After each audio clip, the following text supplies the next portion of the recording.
The Alchemist by Paulo Coelho, page 123.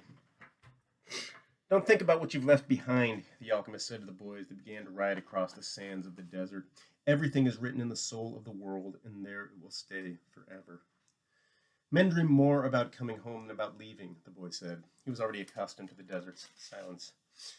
If what one finds is made of pure matter, it will never spoil, and one can always come back. If what you had found was only a moment of light, like the explosion of a star, you would find nothing on your return.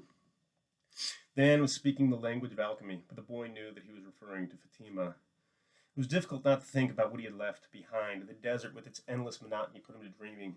The boy could still see the palm trees, the wells, and the face of the woman he loved. He could sing the Englishman at his experiments and the camel driver who was a teacher without realizing it. Maybe the alchemist has never been in love, the boy thought. The alchemist rode in front with the falcon on his shoulder. The bird knew the language of the desert well, and whenever they stopped, he flew off in search of game. On the first day, he returned with a rabbit, and on the second, with 2 birds.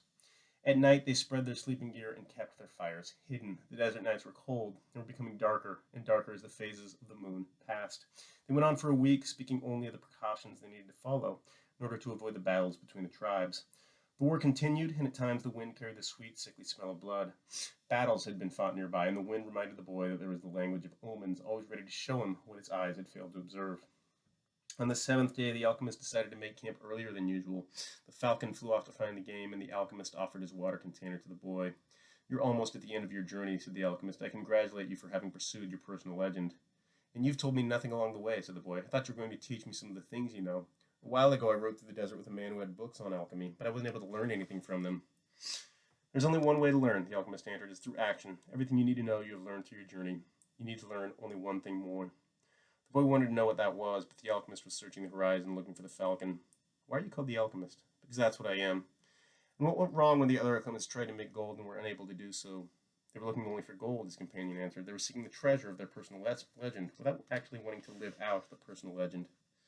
What is it that I still need to know? The boy asked. The alchemists continued to look at the horizon. Finally, the falcon returned with their meal. They dug a hole and lit their fire in it so the light of the flames would not be seen. I'm an alchemist simply because I'm an alchemist, he said as he prepared the meal. I learned the science from my grandfather, who learned from his father, and so on back to the creation of the world.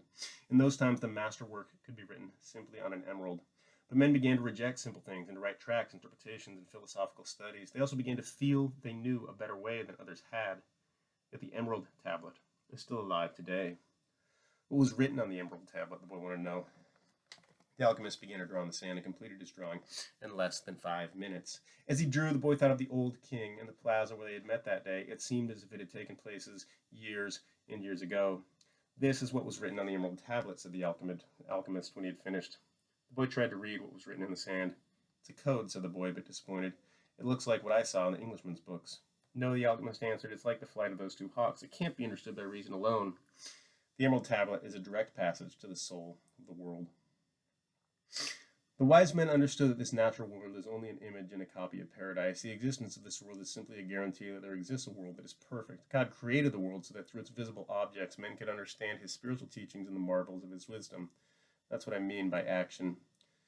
Should I understand the emerald tablet? The boy asked. Perhaps if you were in a laboratory of alchemy, this would be the right time to study the best way to understand the emerald tablet. But you were in the desert, so immerse yourself in it. The desert will give you an understanding of the world. In fact, anything on the face of the earth will do that. You don't even have to understand the desert. All you have to do is contemplate a simple grain of sand, and you will see in it all the marvels of creation. How do I immerse myself in the desert? Listen to your heart. It knows all things, because it came from the soul of the world, and it will one day return there. They crossed the desert for another 2 days in silence. The alchemists had become much more cautious because they were approaching the area where the most violent battles were being waged. As they moved along, the boy tried to listen to his heart. It was not easy to do. In earlier times, his heart had always been ready to tell its story, but lately that wasn't true. There had been times when his heart spent hours telling of its sadness, and at other times it became so emotional over the desert sunrise that the boy had to hide his tears. His heart beat fastest when it spoke to the boy of treasure, and more slowly when the boy stared entranced at the endless horizons of the desert. But his heart was never quiet, even when the boy and the alchemist had fallen into silence. Why do we have to listen to our hearts? The boy asked when they had made camp for the day. Because wherever the heart is, that is where you'll find your treasure. But my heart is agitated, the boy said. It has its dreams, it gets emotional, and becomes passionate over a woman of the desert. It asks things of me, and it keeps me from sleeping many nights when I'm thinking about her. Well, that is good. Your heart's alive. Keep listening to what it has to say. During the next 3 days, two travelers passed by a number of armed tribesmen and saw others on the horizon. The boy's heart began to speak of fear. It told him stories it had heard from the soul of the world, stories of men who sought to find their treasure and never succeeded. Sometimes it frightened the boy with the idea that he might not find his treasure, or that he might die there in the desert. At other times, it told the boy that it was satisfied and had found love and riches. "My heart is a treasure," the boy said to the alchemist when they paused to rest the horses. "It doesn't want me to go on." "That makes sense," the alchemist answered. "Naturally, it's afraid that in pursuing your dream you might lose everything you've won." "Well, then, why should I listen to my heart?" "Because you will never again be able to keep it quiet. Even if you pretend not to have heard what it tells you, it will always be there inside you, repeating to you what you're thinking about life and about the world." "You mean I should listen, even if it's treasonous?" "Treason is a blow that comes unexpectedly. If you know your heart well, it will never be able to do that to you, because you'll know its dreams and wishes and will know how to deal with them. You'll never be able to escape from your heart, so it's better to listen to what it has to say. That way you'll never have to fear an unanticipated blow." The boy continued to listen to his heart as they crossed the desert. He came to understand its dodges and tricks and to accept it as it was. He lost his fear and forgot about his need to go back to the oasis, because one afternoon his heart told him that it was happy. "Even though I complain sometimes," it says, "it's because I'm the heart of a person, and people's hearts are that way. People are afraid to pursue their most important dreams because they feel that they don't deserve them, or they'll be unable to achieve them.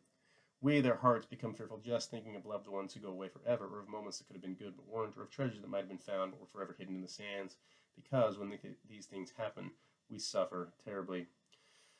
"My heart is afraid that it will have to suffer," the boy told the alchemist one night as they looked up at the moonless sky. "Tell your heart that the fear of suffering is worse than the suffering itself, and that no heart has ever suffered when it goes in search of its dreams, because every second of the search is a second's encounter with God and with eternity." "Every second of the search is an encounter with God," the boy told his heart. "When I've been truly searching for my treasure, every day has been luminous, because I've known that every hour is a part of the dream that I would find. When I've been truly searching for my treasure, I've discovered things along the way that I never would have seen had I not had the courage to try things that seemed impossible for a shepherd to achieve." So his heart was quiet for an entire afternoon. That night the boy slept deeply, and when he awoke, his heart began to tell him things that came from the soul of the world. It said that all people who are happy have God within them, and that happiness can be found in a grain of sand from the desert, as the alchemist had said. Because a grain of sand is a moment of creation, and the universe has taken millions of years to create it. Everyone on earth has a treasure that awaits him, his heart said. We, people's hearts, seldom say much about those treasures, because people no longer want to go in search of them. We speak of them only to children. Later, we simply let life proceed in its own direction toward its own fate, but unfortunately very few follow the path laid out for them, the path to their personal legends and to happiness. Most people see the world as a threatening place, and because they do, the world turns out, indeed, to be a threatening place. So we, their hearts, speak more and more softly. We never stop speaking out, but we begin to hope that our words won't be heard. We don't want people to suffer because they don't follow their hearts. "Why don't people's hearts tell them to continue to follow their dreams?" the boy asked the alchemist. "Because that's what makes a heart suffer most, and hearts don't like to suffer."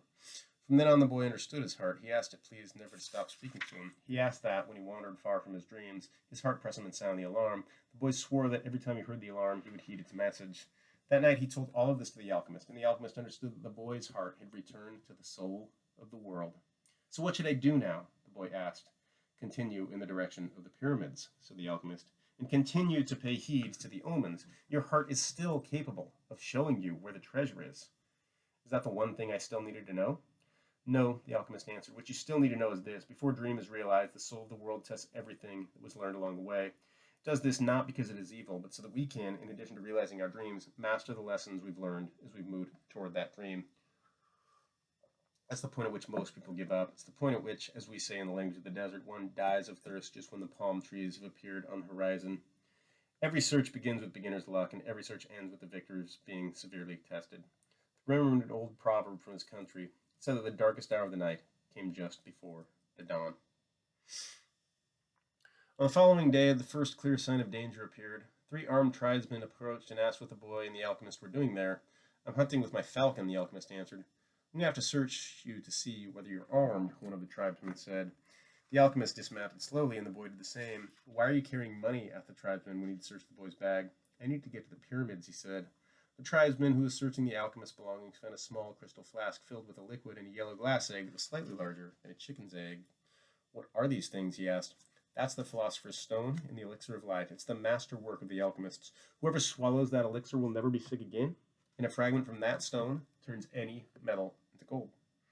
The Arabs laughed at him, and the alchemist laughed along. They thought his answer was amusing, and they allowed the boy and the alchemist to proceed with all of their belongings. Are you crazy? The boy asked the alchemist when they had moved on. What did you do that for? To show you one of life's simple lessons, the alchemist answered. You possess great treasures within you, and try to tell others of them. Seldom are you believed. They continued across the desert. With every day that passed, the boy's heart became more and more silent. It no longer wanted to know about things of the past or future. It was content simply to contemplate the desert and to drink with the boy from the soul of the world. The boy and his heart had become friends, and neither was capable now of betraying the other. When his heart spoke to him, it was to provide a stimulus to the boy and to give him strength, because the days of silence there in the desert were wearisome. His heart told the boy what his strongest qualities were: his courage in having given up his sleep and in trying to live out his personal legend, and his enthusiasm during the time he had worked at the crystal shop. And his heart told him something else that the boy had never noticed. It told the boy of dangers that he had threatened to him, but that he had never perceived. His heart said that one time it had hidden the rifle the boy had taken from his father, because of the possibility that the boy might wound himself. It reminded the boy of the day when he had been ill and vomiting out in the fields, after which he had fallen into a deep sleep. There had been 2 thieves farther ahead who were planning to steal the boy's sheep and murder him, but since the boy hadn't passed by, they had decided to move on, thinking that he had changed his route.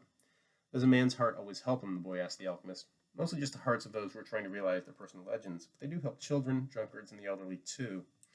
Does that mean I'll never run into danger? It means only that the heart does what it can, the alchemist said.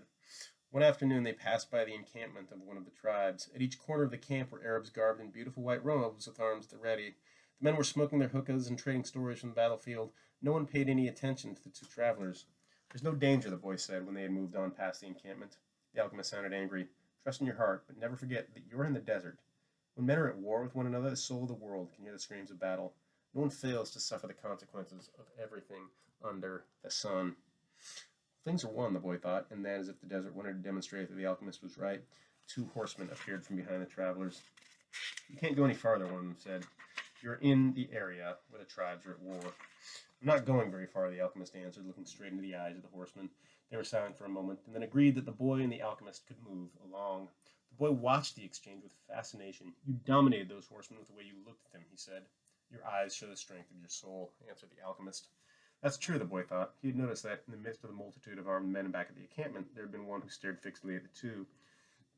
He had been so far away that his face wasn't even visible, but the boy was certain that he had been looking at them. Finally, when they had crossed the mountain range that extended along the entire horizon, the alchemist said they were only 2 days from the pyramids. We're going to go our separate ways soon, the boy said. Then teach me about alchemy. You already know about alchemy. It's about penetrating to the soul of the world and discovering the treasure that has been reserved for you. No, that's not what I mean. I'm talking about transforming lead into gold. The alchemist fell as silent as the desert and answered the boy only after they had stopped to eat. Everything in the universe evolved, he said. And for wise men, gold is the metal that evolved the furthest. Don't ask me why. I don't know why. I just know that the tradition is always right. Men have never understood the words of the wise, so gold, instead of being seen as a symbol of evolution, became the basis for conflict. There are many languages spoken by things, the boy said. There's a time when for me a camel's whinnying was nothing more than whinnying, then it became a signal of danger, and finally it became just a whinny again. But then he stopped. The alchemist probably already knew all that.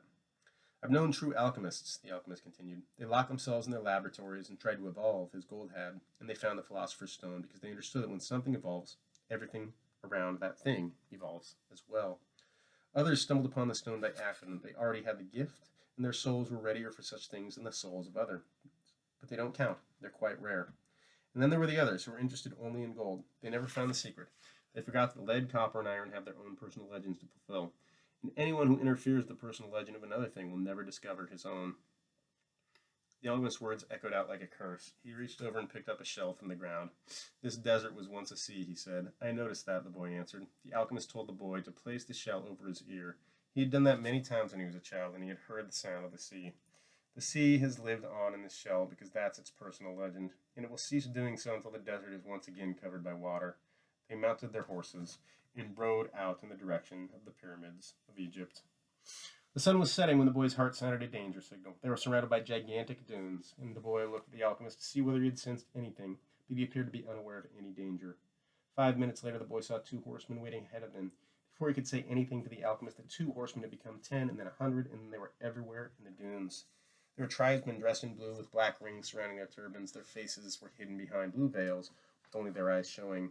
Even from a distance, their eyes conveyed the strength of their souls, and their eyes spoke of death.